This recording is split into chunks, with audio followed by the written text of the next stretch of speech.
Thème 1, Histoire, l'Europe, théâtre majeur des guerres totales, 1914-1945. Chapitre 2, Démocratie fragilisée et expérience totalitaire dans l'Europe de l'entre-deux-guerres.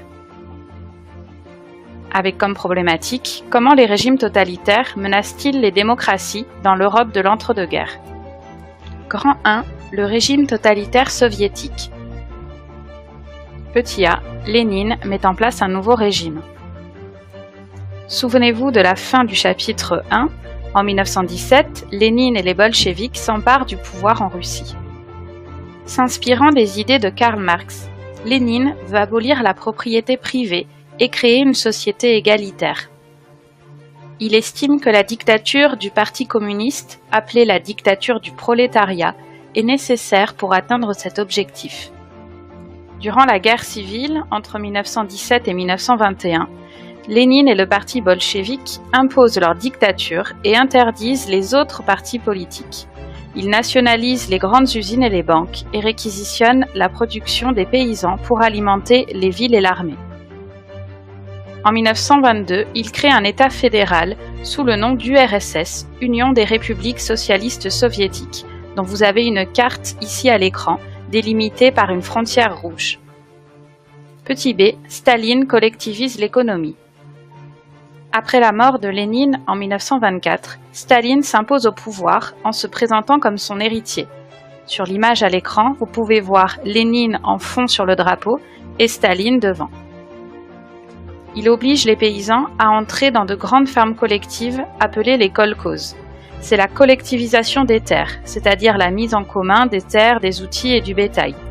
Il fait nationaliser les entreprises qui ne l'étaient pas encore. L'État fixe alors les objectifs économiques à atteindre dans de grands plans quinquennaux, c'est-à-dire pour 5 ans.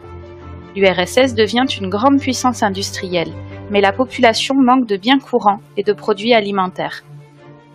Petit c, la terreur et la propagande. À partir de 1929, Staline envoie des centaines de milliers de personnes dans les camps du Goulag, c'est-à-dire des camps de travaux forcés où Staline envoie ses opposants ou les personnes qui lui déplaisent. De 1936 à 1938, Staline instaure la Grande Terreur, durant laquelle il fait condamner et souvent exécuter les membres du parti et communistes qui s'opposent à lui, de façon à imposer son pouvoir absolu. Vous avez ici sur la photographie un exemple du procès de Moscou.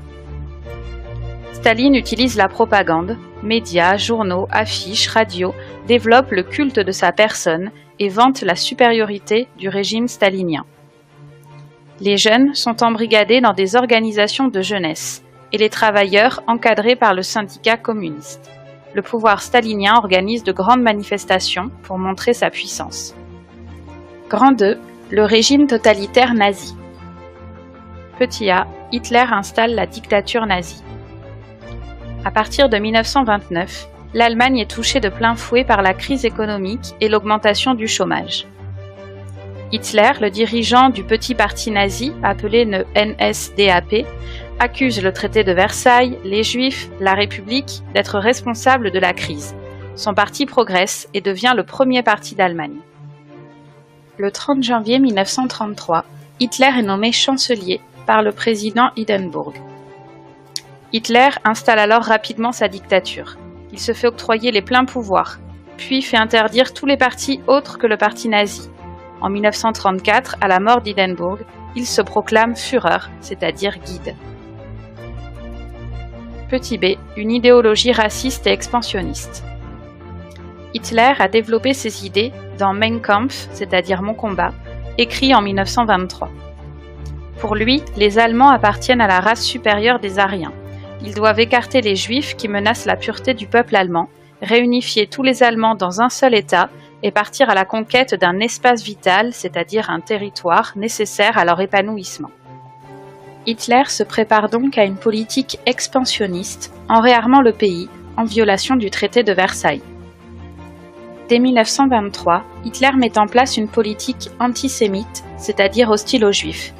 Les nazis organisent par exemple le boycott des magasins juifs. En 1935, les lois de Nuremberg privent les Juifs de la citoyenneté allemande et leur interdisent de se marier avec les non-Juifs. Vous en avez un exemple sur l'image. à partir de 1938, l'État leur interdit de très nombreux emplois. Les homosexuels et les handicapés, accusés d'affaiblir la race, sont aussi persécutés. Petit c, l'embrigadement et la violence. L'État cherche à embrigader la société. En dehors de l'école, les jeunes sont enrôlés dans les jeunesses hitlériennes. Les travailleurs, quant à eux, doivent entrer dans le syndicat nazi, le Front du Travail. L'État contrôle entièrement les médias, presse, radio, cinéma, qui diffusent la propagande nazie, et les livres qui déplaisent sont brûlés lors de plusieurs autodafés. Hitler organise aussi de grandes manifestations pour montrer la puissance du régime. Le régime nazi utilise aussi la violence. La Gestapo, la police secrète, dont vous avez un exemple sur l'image, et les SS, service d'ordre du parti nazi, pourchassent les opposants politiques et n'hésitent pas à utiliser la torture. Beaucoup d'opposants, des homosexuels et des juifs, sont envoyés dans les camps de concentration. Grand 3, les démocraties fragilisées. Petit a, les démocraties déstabilisées par les crises. Au début des années 1930, la France est touchée par la crise économique et l'augmentation du chômage. Les gouvernements sont instables et les ligues d'extrême droite se développent. Le 6 février 1934, ces ligues organisent à Paris une grande manifestation contre la République parlementaire qui tourne à l'émeute.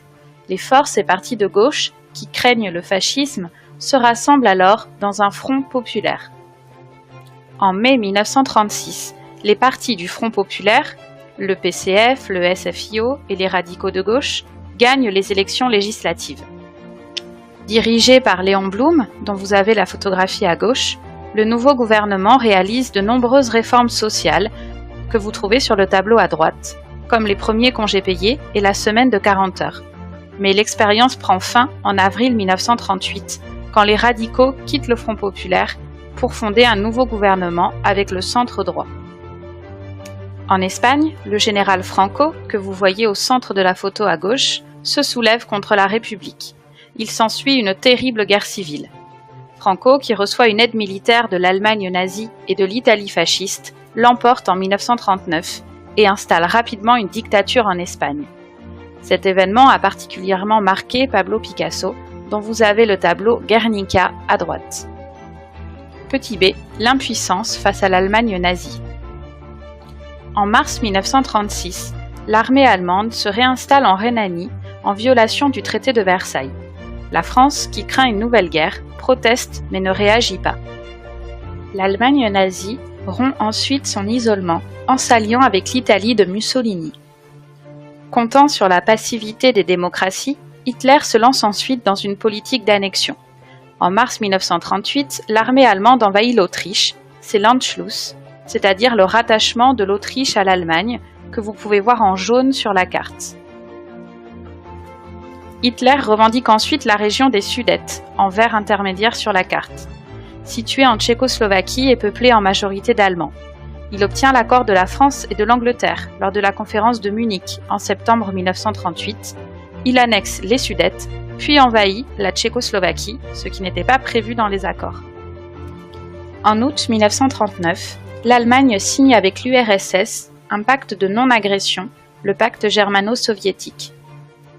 Ce pacte lui permet d'attaquer la Pologne le 1er septembre 1939, mais cette fois, la France et le Royaume-Uni déclarent la guerre à l'Allemagne. Ce sera le début de la Seconde Guerre mondiale. Cette vidéo est terminée, n'oublie pas qu'il s'agit de la leçon. Tu peux la regarder à nouveau pour bien la comprendre ou aller voir la version écrite sur histoiregeolesto.weebly.com. N'oublie pas maintenant de faire le quiz.